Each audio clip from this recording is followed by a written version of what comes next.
Kahapon sa 30 Days, binigyan pansin ang pinakamahusay na pagganap at hindi rin pinalampas ang worst performance. Villanueva.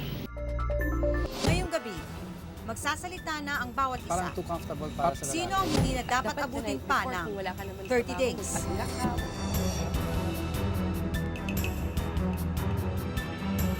Tumatagal sa showbiz ang isang artista hindi lang sa galing niyang umarte. Kasing halaga nito ang galing niya sa pakikisama sa mga katrabaho at kapwa-artista. Nasa day 9 pa lang tayo at mahaba pa ang pagsasamahan natin. Kaya ngayon, isa-isa kong kakausapin ang siyam na second chance takers para makapag-bonding naman kami. Ang una kong kakausapin ay mother of two boys na katulad ko, si Jackie Forster. Hello. Jackie, ready? Sa tingin mo, anong ugali mo ang dapat na mabago para magtagal ka dito sa 30 days? Minsan naging impatient ako. I think. Wala pa ako naman ibang na-encounter na problems with my attitude. Okay. Sa tingin mo, ano yung masasabi mo sa mga work habits o ugali ng mga kasama mo? Yung iba, unprofessional. Like, Sa call time. Sa call time. Yeah. Being late? Late, yes. Ano pa? Mabagal kumilos. Okay. You know, I'm not the fastest person here, but I make sure na Hindi ikaw ang hinihintay. na hindi ako hinihintay. Okay. Siyempre, konsiderasyon yun, di ba? Hindi lang para sa akin, para din sa inyo. Kasi minsan may mga eksena na, karamihan na eksena natin magkakasama. Sino sa palagay mo yung may mga qualities na gano'n? In no random order, Kung sino talaga yung Yung pinaka- outstanding na- na may ugaling gano'n, ganun, si Jana.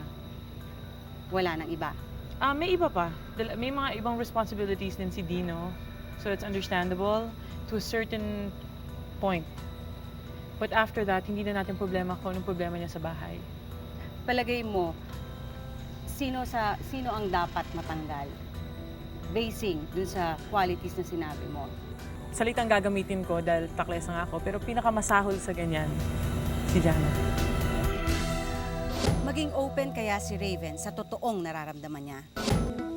Hello. Raven, kamusta na? Sa tingin mo, ano ang ugali mo na dapat mong baguhin para magtagal ka pa dito sa 30 days? I think right now, what happened with me would be to be able to accept the bad things that are gonna come my way pa. Anong qualities yun na napansin mo na sa palagay mo hindi dapat para sa isang I think yun, artista? being professional when it comes to the call time, don't be feeling, kailangan be humble. Kung ibabase natin yung judging dyan sa mga qualities na sinabi mo, sino sa palagay mo yung hindi magtatagal dito sa 30 days? Ang hirap naman yan. Kailangan Siguro ka magbabanggit na lang magbigay. ako ng hindi magagalit sa akin, ano? Si ano na lang, si William. Kasi alam ko hindi siya magagalit. Bakit Yun na lang. unprofessional ba si William? Hindi naman po, hindi lang siya magagalit. Paano kung si Diego ang matanggal? Kung si Diego po matatanggal, I think kaya naman niyang i-accept yun eh. Kaya ko rin i-accept. Mamaya, mas marami pang issue ang mabubuksan dito sa 30 days. Yung mga times na nadadown ako na bumababa yung confidence ko sa sarili ko. Alam mo, may trabaho ka ngayon. Dapat the night before, kung wala ka naman trabaho, magpahinga ka. Alam ko yung magaling siya. Pero alam ko yung sarili ko, hindi ako magaling.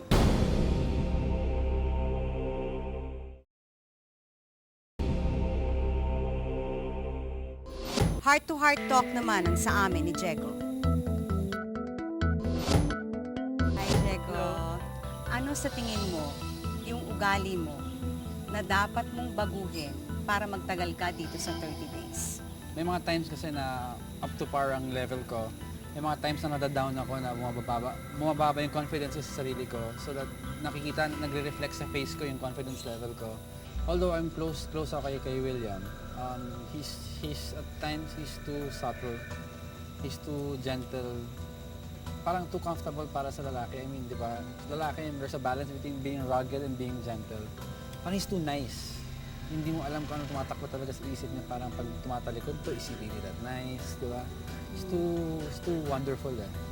Si Dale naman is really funny, but there are times na he does not know when to stop. Ano yung mga qualities na nakita mo sa kanila na ayaw mo? I don't remember, but there were a couple of them who were late one time. Like, call yata was 9 o'clock. Tapos dumating na 9:30. Di ba? I mean, just because na may explanation pa sila na, alam naman natin kahit 9 o'clock ang call, ang oras namin to start eh. That's not the point eh. The point is you were called in at 9, you be there at 9. Bayad ka eh. That's your job eh. Gusto namin hingin ng opinion mo na kung may matatanggal sa susunod, itong linggo na to, sino sa palagay mo? Except me siguro, ano? Wow.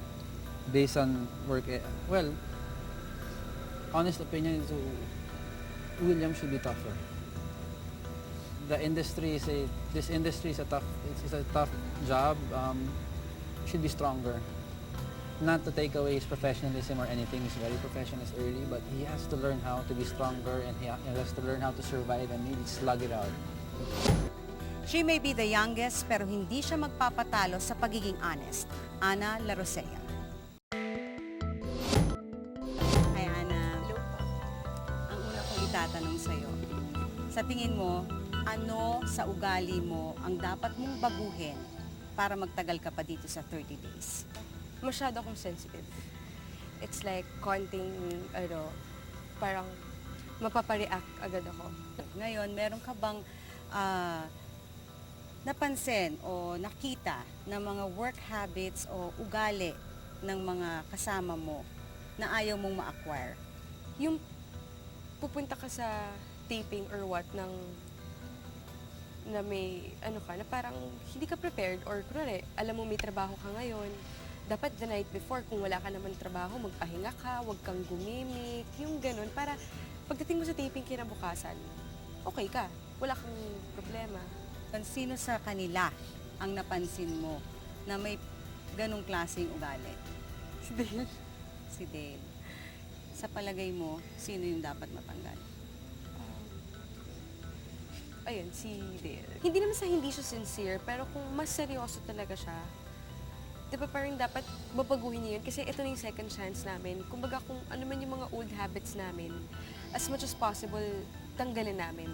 Hindi lang ikaw yung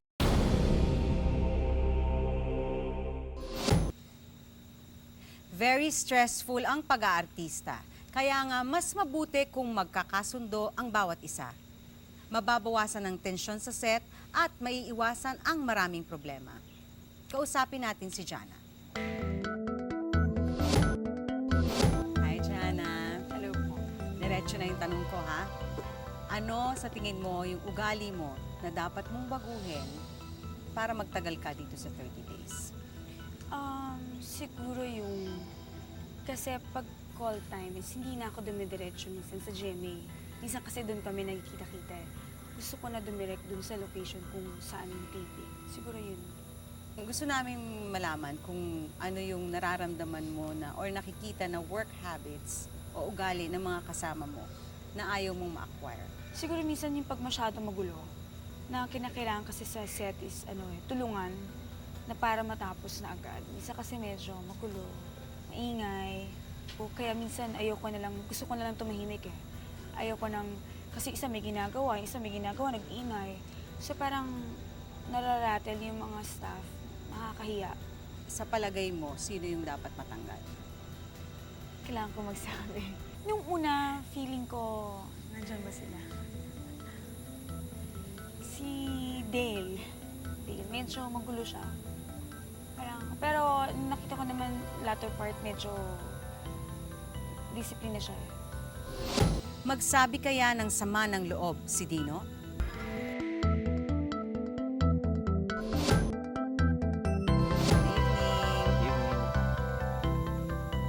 Dino, ano sa tingin mo yung ugali mo na dapat mong baguhin para magtagal ka pa dito sa 30 days? Pagiging late ko, siguro yun. Siguro yun. Meron ka bang naramdaman o napansin na work habits o attitude or ugali ng mga kasama mo na hindi mo gustong ma-acquire? Siguro yung pagiging vain lang ng iba. May mga iba kasing na vain sa grupo. Ganun. Dahil sa Tingin pagiging ng tingin vain sa- nila, Parang ayoko mahawa eh.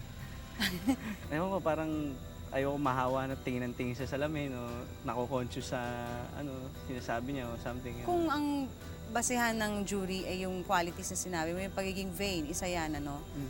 Sino sa palagay mo yung dapat matanggal? Hindi ko alam eh. Sa dinamin nila eh. Kung Si hindi William. naman yan, anong Si William. attitude? Okay. Siya yung, is it because sa pagiging vain lang niya? O meron ka Hindi, pang... yun lang eh. Yun lang yun. Wala na. Wala naman siya. Sa ugali naman, ayos naman. Mabait naman siya. Maayos naman katrabaho. Ganun. Yung ano lang, kumbaga, the way he speaks, kung paano siya maglakad, kung paano basta masyadong vain, parang ayaw mahawa sa ganun. Okay. Okay. Baka iba na yung intention na tingin din sa akin ng ibang tao. Ganun. Sina William at B-Boy na lang ang natitira. Makakatulong ba kung sasabihin ko sa'yo na 3 beses kang nabanggit sa gustong matanggal? Siguro kailangan ko pong bawasan yung pagiging tahimik ko. 2 binata nag-aasam na magkaroon ng second life dito sa 30 Days.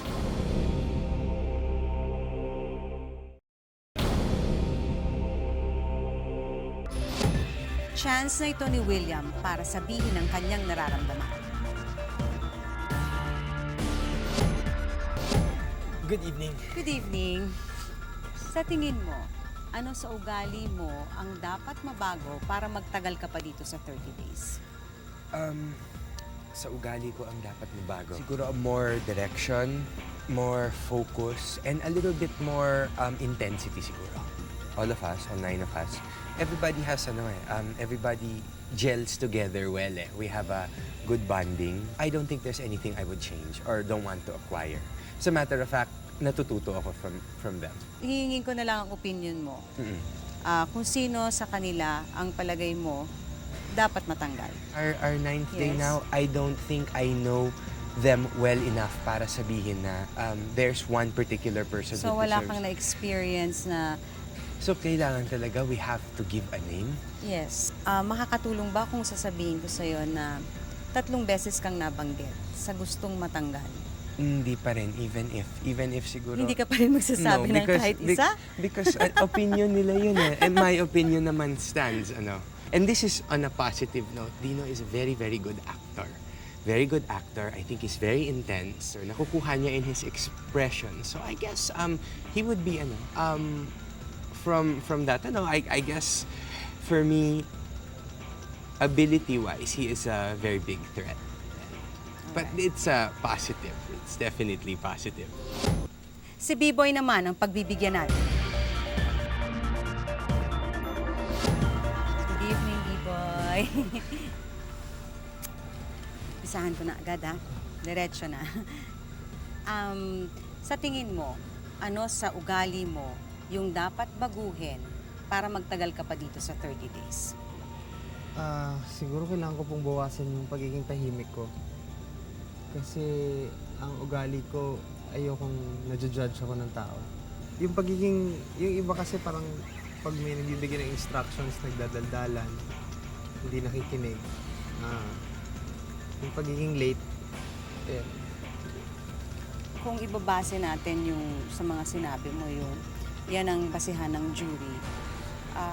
Sa palagay mo, sino yung matatanggal sa kanila? siguro si Dale. Si Dale. Sa pagiging late naman si Dino. So, para sa'yo, silang dalawa.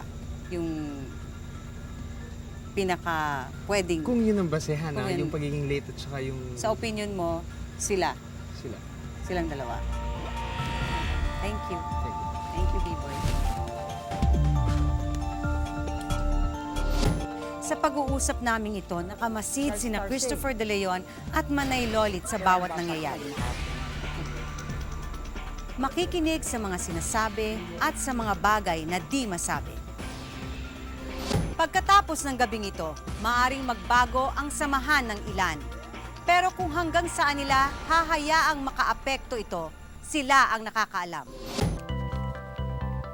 Bukas, may isang malalagas. Habang madudugtungan pa ang buhay ng 8 second chance takers dito sa 30 Days.